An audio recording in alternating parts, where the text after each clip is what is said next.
Hello everybody. So today I want to talk about calculus, the topic that is about integration.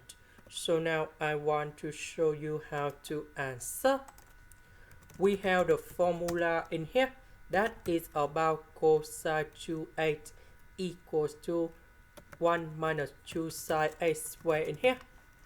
So for this one, cosine x, that is about number 2 multiplied by x over number 2. And now we need to transform this one into this one.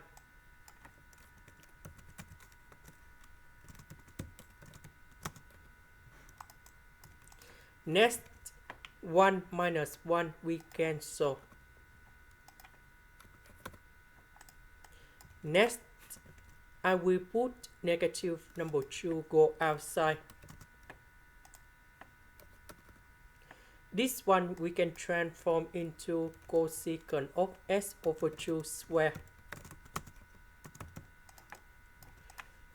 So the integration of this one with the negative. So we have positive number 2 cotangent of x over number 2. And I will put about c.